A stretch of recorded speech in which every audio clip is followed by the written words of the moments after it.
Good evening, ladies and gentlemen. Thank you so much for coming out to the Landmark tonight to see Hope Gap. What did you all think of the movie?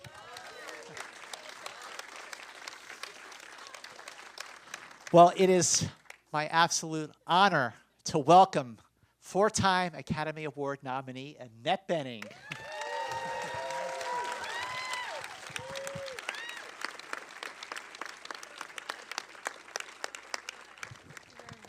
So good, exactly. Thank you for coming out tonight. Thank you. So I saw this film at the Toronto Film Festival back in September. I watched it again just the other day, and I love the film even more the second time. Just the screenplay by Thank you. William Nicholson is just so exquisite and honest and intimate. And what was it like the first time you read it? I liked it very much. It was based on a play that Bill had written, and it was so full of feeling. And as I just saw the very ending of the film again, I was thinking about Bill and how personal it was to him. So I liked it very much. I was concerned about the transition from the play into the film, but we ended up working together very well. And at first I was reluctant to do it, but and I didn't. I thought it was so personal to him that I was reluctant to even say anything to him about it, because I thought, well, if this is the thing he wanted to make, I just felt as an actress it was going to be hard for me to make that much dialogue work on film. So at first I didn't, and I didn't know him, so I was reluctant to call him up and say that. But so I turned it down actually at first, and then after about a week I thought about it. I thought, that's crazy. Just call him up. And so I did, and I just said, look, I don't want to be presumptuous, but I just feel like there's no way that I can make it work as it is, as it exists. Right. So he's a very gregarious, open, collaborative person, and he said, no, I understand. And so we talked about it, and then we ended up making the movie together. Wow, that's fantastic. You know, the collaboration that you have with William Nicholson, you know, you said you initially had those reservations, and you kind of talked it through.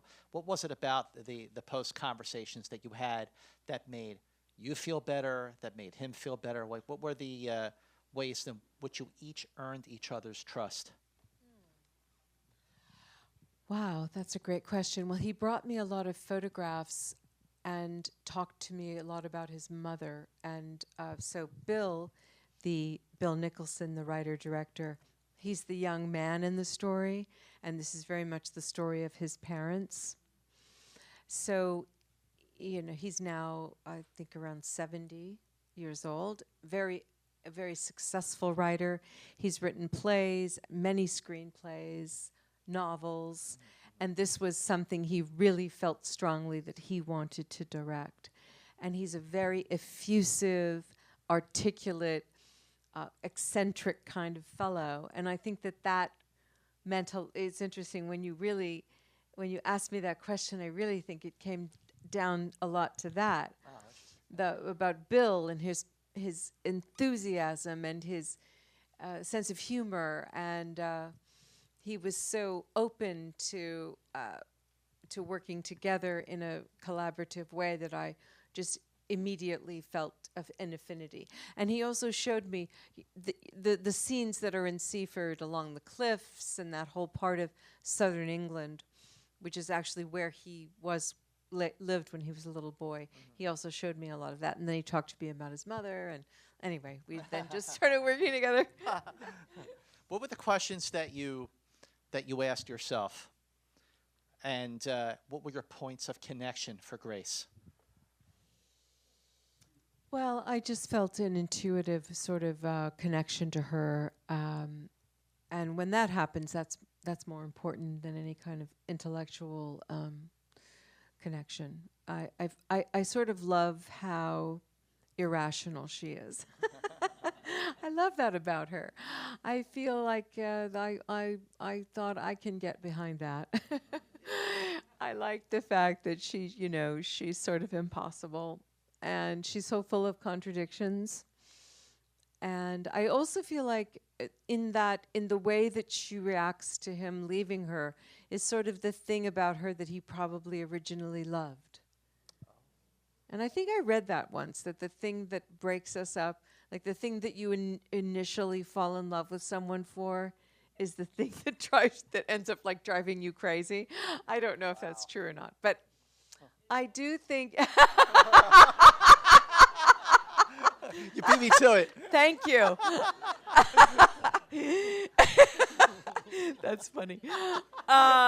Anyway, so yes, I loved her for her reaction to the entire circumstance, and I think there were many parallels, but it's not an exact story of his parents, but there are many things that are similar. Her faith meant a lot to her, and that was had a lot to do with her experience of what it was like to suddenly be left. And I also love the story because in a way it's this big surprise for her. Yeah. Right? And she's needling him and she's sensing that something's wrong. And I think that can happen to all of us in a way where we feel like there's a crisis that comes on very quickly. But really, if we were able to look at it like we are able to look at a story like this, we can, as audience members, we can look and say, well, sure, there were clear signs that there was something wrong, but sometimes we can't see what's right in front of us. So I sort of love that about that too. And Bill Nighy is a wonderful man, and he's not like this at all in real life. He's a very witty, dapper, sort of charming. Well, you've seen him in other movies, so he's often like that. So I feel like after this movie, we need to, I think I mentioned this to you, Bill Nighy and I need to do something very like Noel Coward or something really fun, and because we got it on very well and we just chatted and hung out all the time, even though we were in this miserable marriage in the movie. Or you could watch Love Actually. That's right. Yeah, right. The scene that you're talking about, where he says he's leaving her. It does start off as a sort of tiptoe kind of conversation before it sort of dives right in, and that's that. How many times did you film that scene, and did you sort of experiment with it? Did William Nicholson sort of encourage, try this, try that, see what works, see what doesn't? Did you have that luxury making this film? What we did was we had about a week of rehearsal before we started to shoot. So we were in London rehearsing. And what happened was Bill Nighy is also very, Bill Nicholson basically, he's a very animated guy, right? And this was the story of his life in a way. So when we first sat down, what seemed to happen very organically was Bill Nicholson wanted to act it out for us, like both parts. And I was completely down for that, and so was Bill Nighy. So every time I think we sort of did it scene by scene. I feel like, I think that's how we did it. So Bill Nicholson would sort of play both of our parts and, kind of talk back and forth as they would to each other, which was very helpful and very refreshing. And sometimes when someone does that, you can understand intuitively what they mean more than them explaining kind of what they mean. So that happened, and that was really funny. And then we rehearsed, we got to know each other, we walked through things, we were able to sort of do quite a bit of that, which was good. Very, very helpful. So that when we ended up doing it, Bill Nicholson said very little, and we just sort of did it as we had talked about. And we didn't have a lot of time because, of course, it's an independent. Sure. We couldn't shoot. We didn't do a huge amount of takes. We did our setups and shot it and got on with it. Grace is complex, and she's a little stubborn. But throughout the whole course of this movie, you play her with great empathy. Like there's no like protagonist, antagonist. in this film. They're both antagonists. So, what were the unique challenges for you and for Bill to sort of maintain that so you don't turn on either one? Well, that's not really once the writing is there and once that's then I don't worry about that. That's not my job. I just play it in the way that I, as best I can, as truthfully as I can. So I don't have to worry about whether it's serious or funny or any of that. I just try to play the truth of it as I see it. And I think and I thought it was important that each of them had their, thank you for what you said, because there's no bad guy, there's no good guy. Although maybe some people do feel that. I think some people are very mad at her and exasperated with her, and other people are much more mad at him and whatever. So that's up to the audience. But from an acting standpoint, I just played her from her point of view. You know who I didn't like? I didn't like the other woman. I didn't like what she said. When she goes, I thought there were 3 unhappy people. Now there's only one. Ooh. Ooh, I hated that. What about Josh O'Connor? He's also terrific in the film, and obviously a very different dynamic with you and Josh than you have with Bill. So what was it like with Josh?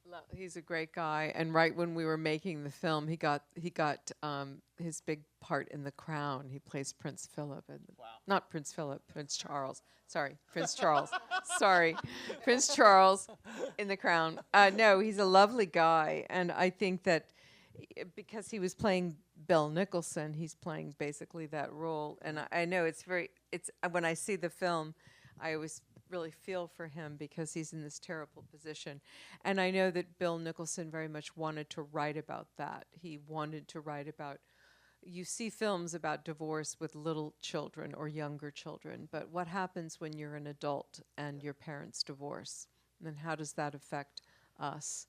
And it was very profound. It had a big effect on Bill, obviously Bill Nicholson. So he really wanted to write about that, and I think you can really see it in the way that the way that Josh listens and takes in what's going on, and you really feel for him. And of course, the character I play really does the thing you're not supposed to do. Well, I guess they both sort of do. Both of the parents, they use him in a way that is so excruciating to watch. I know it is for me, because you want to say, no, don't do that to him. It's not his fault, and you shouldn't pull him in like that. But this is what happens, and a lot of people do this. I was going to ask, I think I kind of know the answer to this one, about what was the hardest scene to film. But then I was thinking that through, what was the harder scene for Bill Nicholson to shoot as a director, because it was based on him, on his own experiences? Like, was there a scene that you were filming where you noticed that he was getting emotional? Oh, that's a good question. I think that there were moments that he became emotional when something surprising got him, or maybe one of us did something that was surprising that we didn't plan, which is the best thing that can happen when you're shooting, and it's a difficult thing you can't make that happen. It's like when you try to make something that's unorganized, and in a way that is the task, because in life, of course, these moments aren't organized, and the way that emotion happens and the way that we say what we say to each other is unexpected. But of course, when you're shooting something, you do know what you're going to say. So if there can be a moment that is unexpected, that just sort of flashes up, that is very, very valuable. So I think that happened to him. I think he got him a few times when we would just do a take, and then suddenly something would happen that wasn't expected, and it would get him. Where you shot this film was beautiful, and it's interesting because it's such a stark contrast to the heartache that's going on with this family. Where did you shoot? So we shot the exteriors on the cliffs and all the stuff by the water in Seaford, which is in the very south of England, and then they actually built the interior of the house, I know when I see it, I still can't even believe it. It looks so real. And I hate to even say this because then it completely spoils it, but the interiors, it was built, and we shot it in Leeds in the north, in Yorkshire, in literally a warehouse kind of. It wasn't even a sound stage. Yeah, they were like doing stuff over there with forklifts, like right over there. But where we were, they built the entire interior of the house. So we were there for a number of weeks in Leeds, in Yorkshire, because we did some exteriors up there as well. Because we were able to get some of our funding from them, from that part of England. So that's why we were there. I want to open up to the audience for a couple of questions, but before I do, real fast, what happens to Grace? What do you think happens to Grace after she drives off? Well, in one scenario, she's on her own and quite good with it. In another scenario, she meets someone and she ends up having another relationship that makes her very happy. I think in real life, his mother sort of didn't really get over it, sadly. But something interesting that I like to tell people, because I found this interesting. So his parents never technically divorced. You know, she said you cannot divorce. Once you marry in the Catholic Church, she was Catholic, she believed you cannot, no matter what happens on paper, you are never divorced. Wow. And he did not divorce her. And he also supported her financially for the rest of her life. She died before he did. She died in her 80s. And when she died, Bill Nicholson called his dad to say, well, she's died. And he was very, very nice about it and very polite. And then about 2 weeks later, his father called him and said, well, I've married the other woman. So he stayed with the other woman that he had fallen in love with. They were together then the rest of their lives, and they married. Wow. Then when they were in their 80s, I guess it was, wow, which amazing. I found really kind of interesting. Yes, you first. Nice and loud, please. How do you think Grace's brokenness and her irrationality embraced poetry, and how did you connect to it as an actor? He was asking about how did Grace embrace the poetry. I mean, I thought it was an incredibly important part of who she was, and I just totally accepted it. And as I got way into all of that reading, which was really a pleasure, obviously.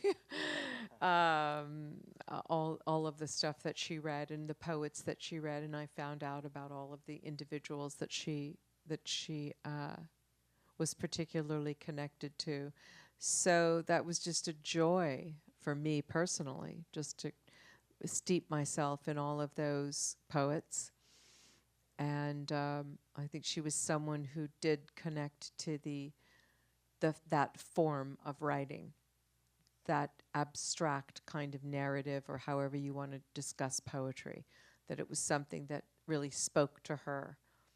And I thought that was kind of brave of Bill Nicholson to write about that, because how many people write about that kind of person nowadays, that kind of literary, that person, a lover of poetry. So thank you for noticing that.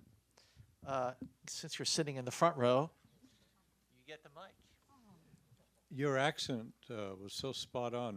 What did you do to get it so right? I was quite amazed, actually. Thank you. We all of us as actors, we work on these accents from when I was in acting school, and I've done it before. But I had a dialect coach, and I got there early and worked with her, and that was something that was very important to me. And I didn't have her on the set with me, although that sometimes can be very helpful, and I've done that too. And in England, because they're so used to it there, and they all do so many accents all the time, it's very much considered normal that people are working on them and having their coaches around and everything. So I worked with someone a lot. And then when we eventually shot it, I didn't have anybody on the set with me, but I told my comrades, please tell me if something sounds wrong. And tried to depend on them. And then I also felt, well, if something wasn't right, I could fix it. But thank you. I'm glad you liked it. Question right there, nice and loud, please. A question about, the poetry was clearly a spiritual gift that got her through. The religion, it could have been a prison, or it could have been also a foundation and freedom. How did you interpret that in the film? Interpreting the religion in the film. Okay, yeah. Wow, that's a really beautiful way of putting it. It's probably a bit of both for her, both a prison and something that liberates her. I guess I would say. I think from her point of view, it is something that she felt very deeply. That's also just based on what Bill Nicholson had told me about her, about his own mother, that her faith was very deep and that she did feel liberated by it and that she felt this deep connection to God and that particular point of view on God. So I do think that it was, that she was someone who had a very, very deep and profound faith that was not really shaken by her experience, but deepened by it. Thank you. Yes, you. And Not a question, but a comment. I go to the movies all the time, and I have to tell you, Miss Benning, there were two scenes that your character played in the movie with her son that absolutely blew me away. Unbelievable. I have to just give you kudos. The scene where he's discussing with you, please let me know before you end your life if you choose to, so that I don't have a surprise. I felt like I was right there with you. It was the most beautifully acted scene that I can think of in years of seeing films. And there was another one with you and him as well. But I just want to tell you, what joy to see such beautiful art in play, and kudos to you. thank you. Let's get a question right here. Yes. Okay. First, follow up on that first question. You talked about the poets that the character enjoyed. Is there a poet that you particularly enjoy? And then a personal question as another San Francisco State alum. What kind of, you talked about the personal growth at the Kennedy Master. What kind of personal growth happened during those years at San Francisco State? So, question was, who's your favorite poet? Right? Second is, what kind of growth did you do at San Francisco State? There you go. Thank you very much. Well, my oldest is a poet, so let's see. My favorite poets, well, Shakespeare, if I may. I really love Mary Oliver. She's one of my favorites. I love her work. And I did go to San Francisco State. I was very lucky. I went to community college first in San Diego. I'm very proud of that. It was literally $1 a unit when I went to. Wow. And by the way, we're going back to that now. We're going back to free community college, which we should. So yay for that. Not to get political or anything. I won't do that. So then I went to San Francisco State. It was a great experience for me because they had a very good, and I think they still do, active theater department. Quite a big theater department with lots going on. Main stage productions as well as lots of student-generated productions. I had some great teachers there, great professors that meant a lot to me. I feel very, very lucky to have gone there. And it was also the other classes that I took. I took a literature and psychology class where we were reading James Joyce and Freud by this brilliant professor. The history courses that I took, the dance courses, the psychology. I just feel very, very lucky. I got a very wonderful education there. And it was an incredible time to live there. I moved there in 1978 That was the fall when, I mean, some very horrible things happened as well. That was the fall when George Moscone and Harvey Milk were killed by Dan White. Dianne Feinstein became mayor. But it was also a great time in San Francisco. It was a time before AIDS when it was a time of incredible tolerance and openness. And it is a very liberal city, and I'm good with that. It was incredible, as I said, everyone was sort of accepted there. There's an incredible mix of people. So I loved it. I felt really lucky that I got to go there. It was a wonderful time for me. Okay, so 2 requests. One, if you could please stay seated while we exit. Second is, now that you've seen the film, you got to spread the word. And how do you do that these days? You go on social media. So go on Twitter, go on Facebook, go on Instagram. You in the back, if you're still using MySpace, that is totally fine. Please spread the word about Hope Gap, ladies and gentlemen. Annette Bening. Thank you. Thanks, everybody.